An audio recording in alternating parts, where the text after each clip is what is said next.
I just would like to sound the alarm about an event that is happening from May 22nd to the 28th in Geneva.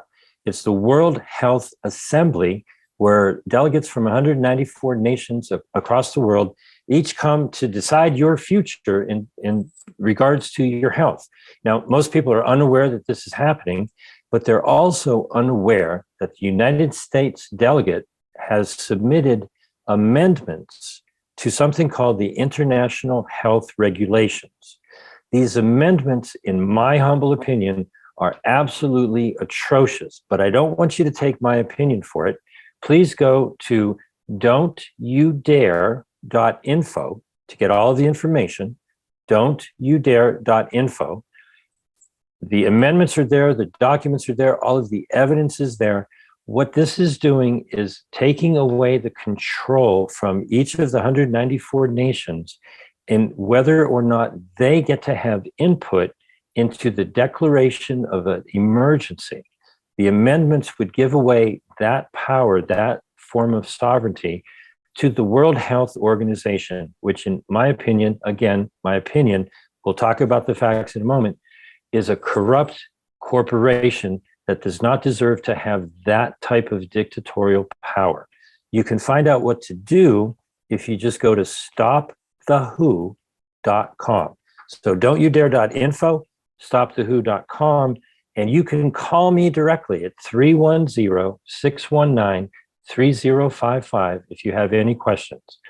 This is happening from May 22nd to May 28th, just a short time away. If you haven't heard about this, this is not the pandemic treaty. This is not a treaty. This is not the WHO Constitution. If you've heard anything about that, that's not what this is. This is amendments to the international health regulations that you need to know about as soon as possible. Hello, I'm Christine Zips, health rights advocate and founder of Wired Schools and Zips Media. Today, our guest is James Roguski, and he's just been out there. He's a researcher, author, and health rights advocate as well. And we're very honored. He's been doing a ton of research. So I got so excited about wanting to do this because less than 48 hours ago, I did not know a thing about what we're going to talk about that he's come to be a subject expert on. So welcome, James. Thank you. Thank you so much for having me. And I understand that you just found out about this and you've got a bunch of questions. And honestly, I actually prefer question and answer. I guess the Socratic method. Questions mean to me that somebody was digging in and they hit a point of confusion. And when people don't have questions, wow, do you know everything? You have to have questions about anything. I've got a million questions about all kinds of stuff. And so when people ask me a question, I'm honored. It's not a burden, it's a contribution because it gives me insight into, well, I'm trying to present this information. And if there are questions, those are things that I need to focus on because just because I've been down the rabbit hole and back, any one of a number of times, people who are getting into the rabbit hole for the first time, they're like, well, which way do I go? What's down here? And so if I could be your tour guide down the rabbit hole, this is a crazy one. So wonderful. Well, I hope you won't regret saying that because I have a few. I hope you stump me. That'll just tell me I got to go do some more digging down the rabbit hole. I love a challenge. Well, let's see. How about we start with this one?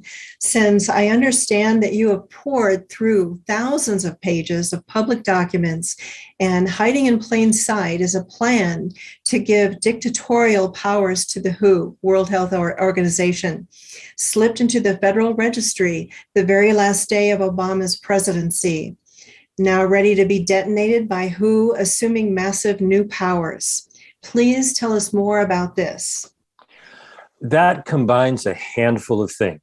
And so what I like to do is make little cubby holes in your mind of, we're talking about this, or we're talking about this, we're talking about this.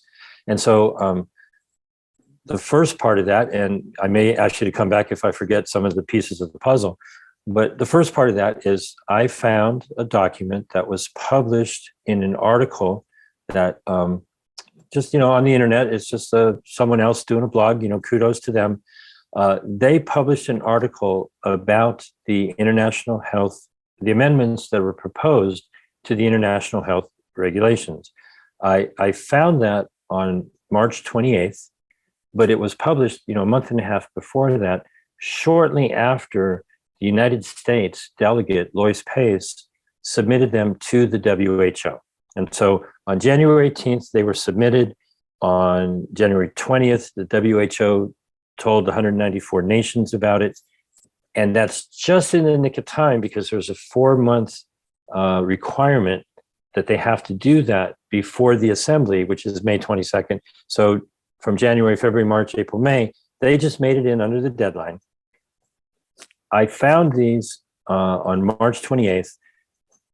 I realized what it was. I found a needle in the haystack. To me, I think you could, if you wanted to, say that this is a founding document of the Great Reset, because Article 12, Section 2, line 6 changes a very important aspect of what's in there.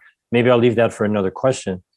And it gives power from the 194 nations all to the WHO. So it resets the control from individual nations to the WHO.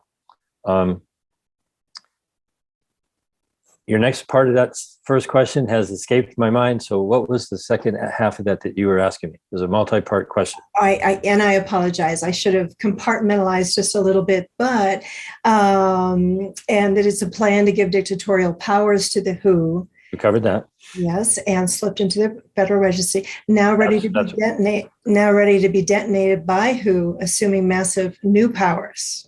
And that's a very good aspect of it. And it is a separate compartment.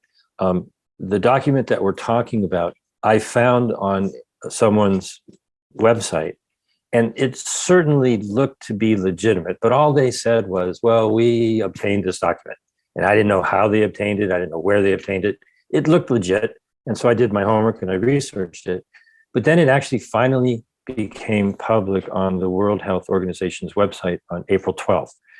I have never seen it on any government website. Now, it may be there somewhere, but they're doing a really good job of hiding it. And that's really the biggest problem, is where was the public comment?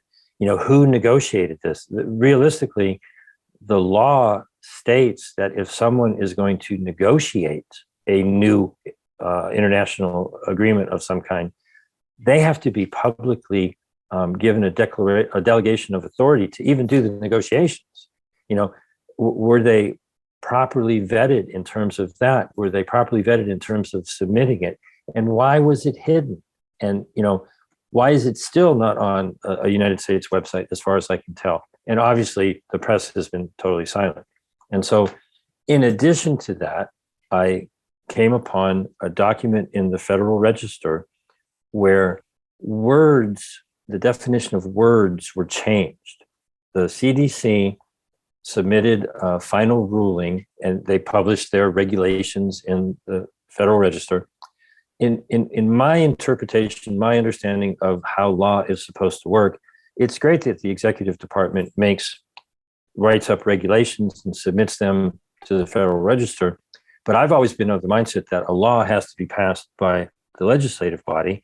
And so I believe that what they used to do is take those recommendations, write them up as a bill, and then let the Congress decide if those regulations are accepted or not. So when I read the regulations, I go, well, that sounds really nice, but I don't gotta, because I didn't see that got passed by my representative Congress.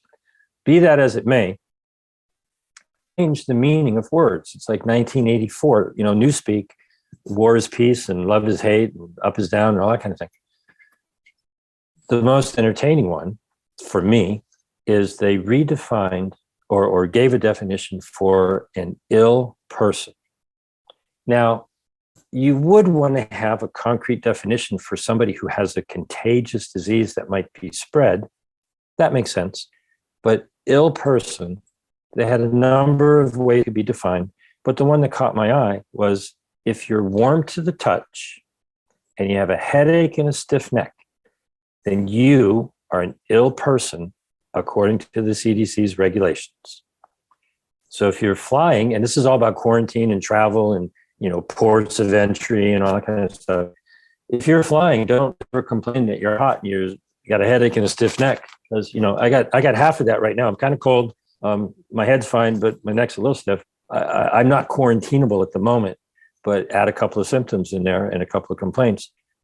That's how crazy this is.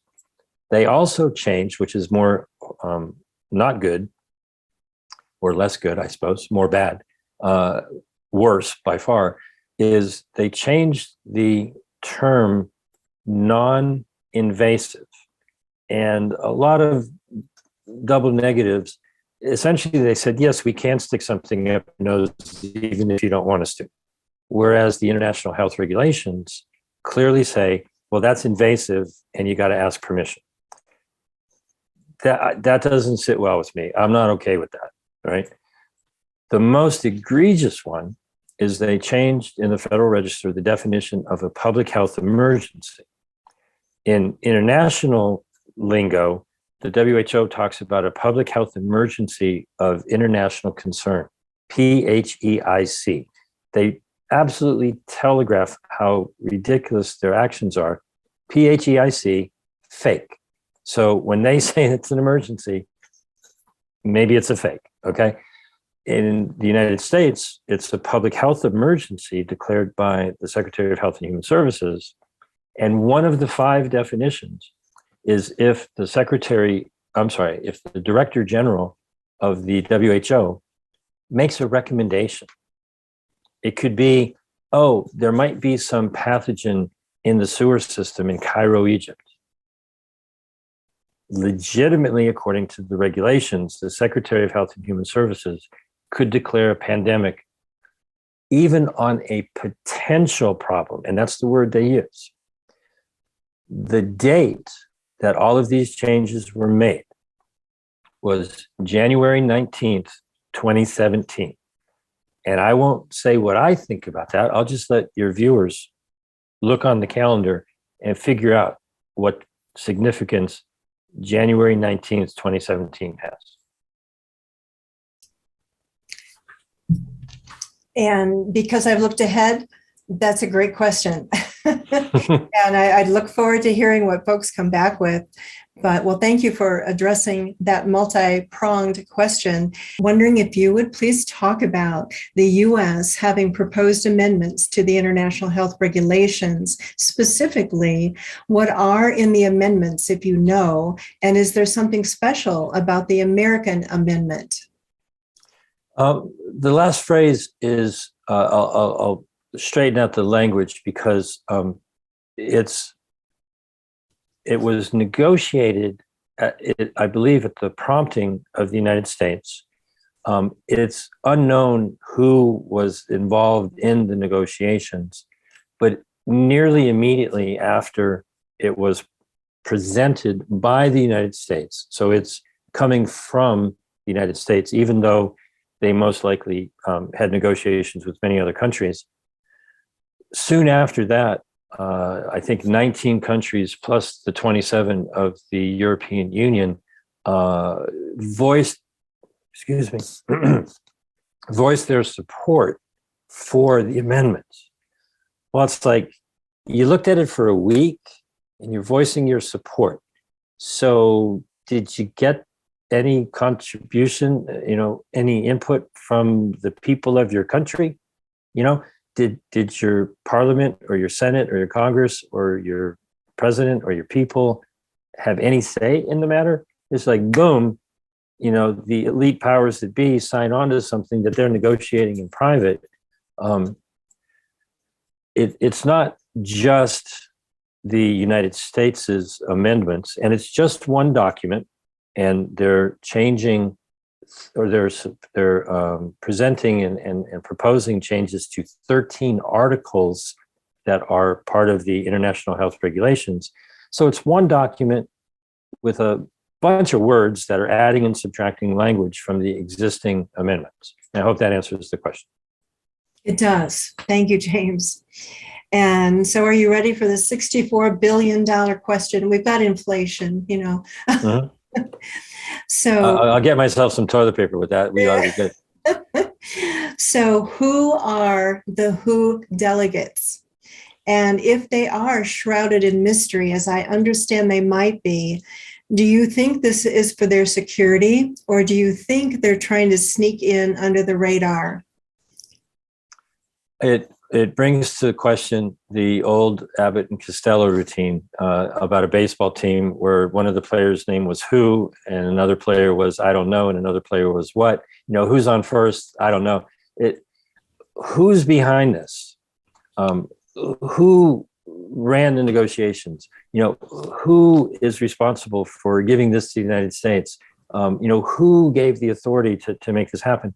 Those might not be questions. Those might be declarative statements. Just remove the question mark at the end and put capital WHO. You mentioned the delegates.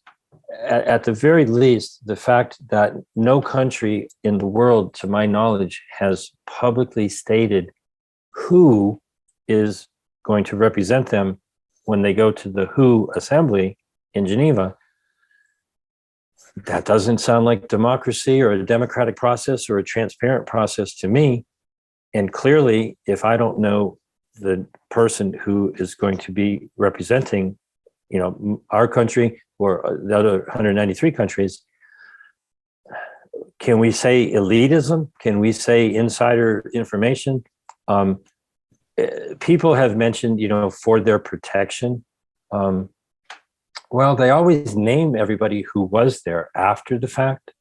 And so I am just about to publish an open letter to all of the delegates saying, you know what?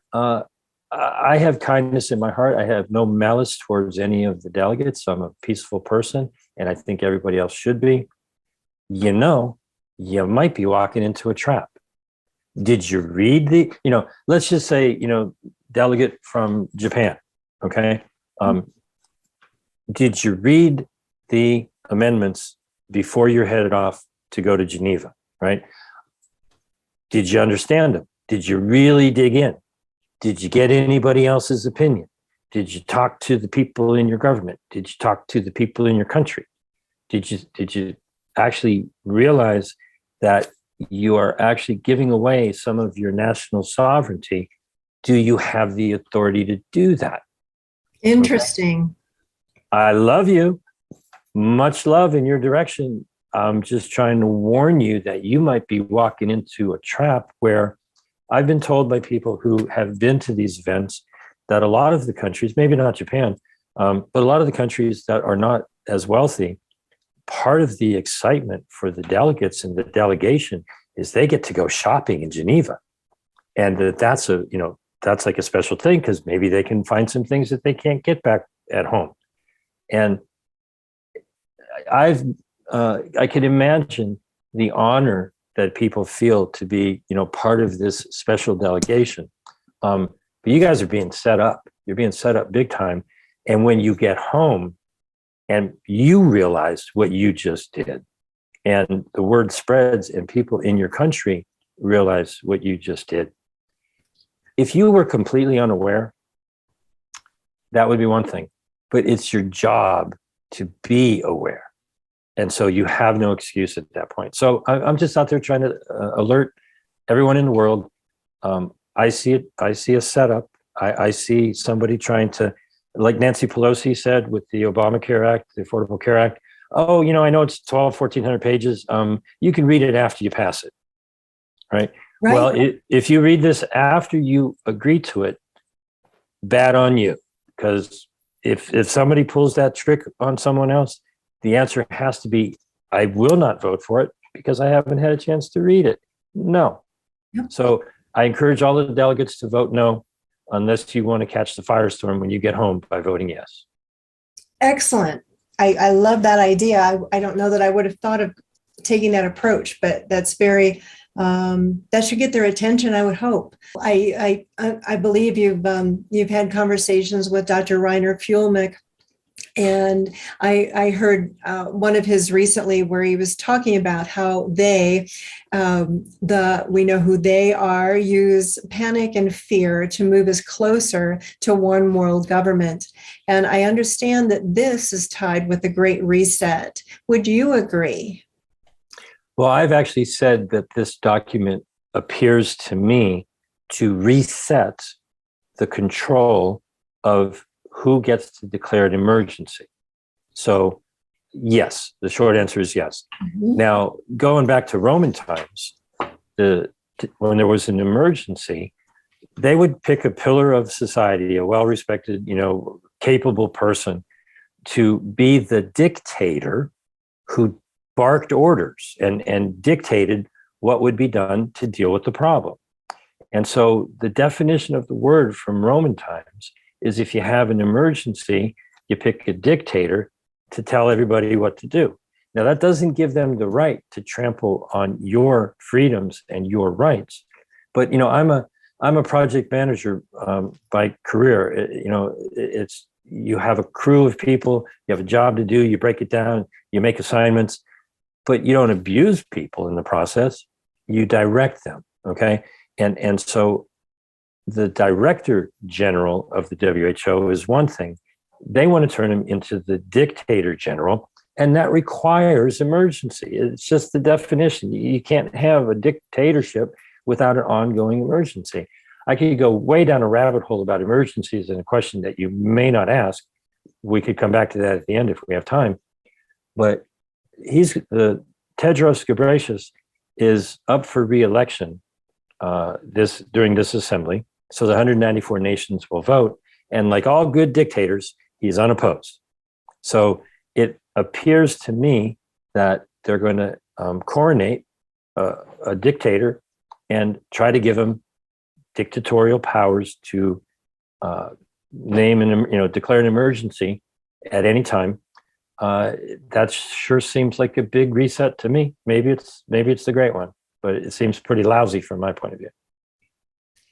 Thank you for covering that. And if I may add, on one of my articles, somebody made an image and they crossed out the Great Reset, and it was replaced with the Great Resist.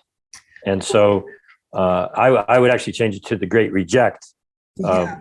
But I think that that's what they're trying to do. This is the opening shot across the bow of, if we let this happen, it's only going to get worse from there.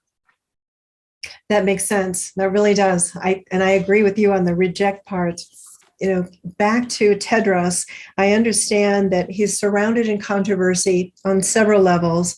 And for one, he's the first head, as you know, of the WHO, who's not a medical doctor. And also, he is in with communist China. Do you think it's time that we stop listening to the WHO and the UN until they clean this up? I would scratch off the "until they clean this up" part. Okay. And just say, if I can answer the question, do I think we should stop listening to the WHO and the UN? The answer would be yes. Okay. Do you want me to ask that question again? No, I'm going to expand on it. Okay. Because I don't think that they are salvageable. Okay. Here in California, this happened to me a number of years ago. I woke up to the sound of a bulldozer. And I'm like, what? Not just the sound, but the feel, the rumble of a bulldozer. And it's like, okay, that's not an earthquake. What in the heck is going on? They're just obliterating the house next door. Wow. Because it's what they call a tear down, right? In Los Angeles, the property is what's rare. Okay, the land is expensive. And if somebody wants to have a nice, McMansion, it's oftentimes they buy a cheap house that's run down, and rather than fix it up, it's a tear down, and they build again. That's what I think should be done with the WHO. It's beyond fixing. I was a project manager. I renovated old homes, and they say they don't build them like they used to. Well, I can tell you there's a reason, because structurally, a lot of them are just falling apart. Beautiful detail, they look real pretty, but you can't save it. And you know, sometimes you look at a home and you go, man, it's beautiful, but it's just too far gone. It's just decrepit. It's unfortunate, but you got to trash it. Maybe the WHO at some point in time was a very good idea, but it has gone very, very bad. And it's just infested with vermin, you know, tear it down. Would this be a good point to speak a little bit about the legal term called misprision of treason? That's interesting. As I was researching this, I'm talking to a number of lawyers. We're hoping to try to get somebody to file, you know, a Supreme Court case to, at the very least, raise the awareness of this. And arguably, if a group of people have negotiated an international legal instrument, okay, call it, you know, it's not a treaty, it's an executive agreement. There's actually a office, it's called the Office of the Legal Advisor to the Secretary of State, whose job is to oversee any negotiation and presentation of this type of agreement. If they've not been properly authorized to negotiate it, and they're not properly authorized to submit it and sign for it, and they're not appropriately authorized to vote on it to bring us into that agreement, sure looks like treason to me. You know, maybe there's some other, maybe it's sedition, maybe it's just, you know, incredible administrative malfeasance. If you learn about something that might be treason, there's actually a law that obligates you to inform the president, inform the governor, inform the judges, you know, Supreme Court judges and so forth. And as I was researching treason, I came upon misprision of treason, which I apologize to everyone watching this. I put you in a pickle. You're obligated to inform the president and or governor and or Supreme Court judges or state Supreme Court judges, or you're committing a crime with your silence. And so you didn't realize this, but you now found a way to obligate legally your viewers to share your video. Okay, get the link to this when it's done and send it to the president. Cover your butt, do your duty, do your civic duty, but more importantly and more seriously, I mean, that is a serious thing. That is for real. If you know of something that is treasonous and you don't, by the law, you're not obligated to tell your representative and senator, which I thought was kind of interesting. You go straight to the executive branch and the judicial branch, but not the legislative branch. Kind of odd, but we have an email that you can just copy and send to your representative and your congressperson. Once they know, then it's on them because they have supposedly sworn an oath to defend the Constitution. Well, if we're allowing this group of rogue negotiators and supposed delegates and diplomats to pretend to be speaking for us, and we alert our congresspeople and senators that this is going on, they're under oath to defend our rights, okay? Oh, drop it in their lap, nicely and friendly. Hey, congressperson, senator, did you hear about this? Have you read? I've gotten feedback where there people who are doing this have gotten pushback from their, I don't remember if it was a senator or a congressperson. Oh, we haven't vetted that yet. It's like, well, my number's on everything and I got all the evidence right there. What's taking you so long? You know, it's right there and everybody's knocking on your door showing it to you. Okay, fine. Take your dear old time. But we're going to nag you endlessly. And the sooner you speak up and make a statement one way or another. The interesting thing about this is, honestly, I don't think we're going to get a majority of the nations around the world to wake up and reject this, you know, during the assembly. That's a Herculean task. So if it is approved, then there's a 6-month period where it can be rejected by each of the member nations. Well, we can talk at length about that. But that brings us past the November elections. So this topic, and if this is not one of the topics being discussed from now until election day, I'll be very, very, very disappointed. And so if you have multiple candidates in your district for your congressional representative, which I imagine most districts, there's many, the incumbent may be running and the other ones may be opposing it. And the Senate may or may not, depending upon the state, only 33 or 34 senators are running this time. There's going to be opposition, but governor and attorney general and everything else, send it to all of the candidates to test them. Make sure they get it. Talk to their staff, talk to them if you can, alert them, make them aware, and then just sit back and see who's going to deserve your vote. Not that they're going to count the votes properly. That's a whole nother something.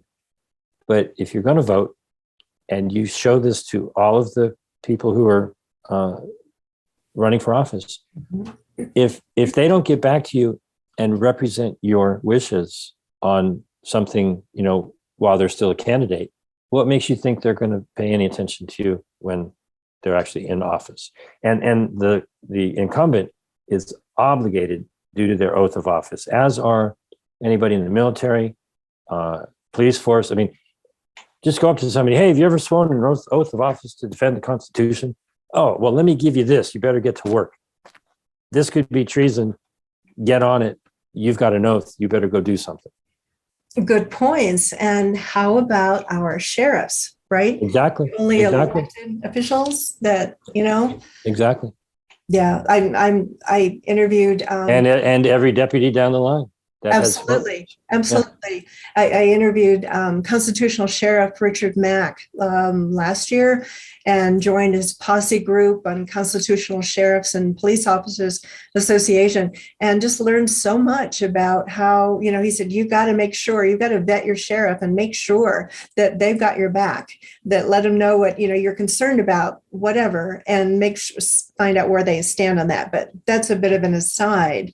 But I want to go down that rabbit hole. And, thank you for just asking some questions and trying to separate it absolutely is my pleasure. You bet. And I did want to mention to you and to our viewers that when you look in our show notes, you'll find many related links to articles and videos, and most of them James has been on, and just to kind of further drive home the point. So I always say, don't believe my words, but research my words and, make up your own informed decision. And research carefully, because it all gets jumbled in the mind. It was pretty funny. I got a phone call from somebody. I was on Steve Bannon's War Room last night, and kudos to him for giving me 5 or 10 minutes. The person before me was an ambassador, and apparently afterwards, or somewhat afterwards, because I was gone from the show, I don't know, was Dr. Peter Breggin, who I've done a couple interviews with, and we've spoken. And Dr. Breggin is crystal clear, because we've had a chance to discuss all this. And I got a phone call from somebody, and they said, you said this, but then Dr. Breggin said that, and it seemed to be conflicted. And I said, well, I think he's pretty straight on it. Can you send me the link to what it was that he said? Because I would be surprised if he got anything, off base. And then the conversation continued, and the person said to me, well, are you still an ambassador? And I'm like, so what happens is people listen to stuff, right? And the ambassador said this, I said that, they said something else, and it all gets intermingled. And so you got to be careful with what you research. If you see the word treaty, they're talking about something different. Yes, thank you for that reminder. And that's a very important distinction there.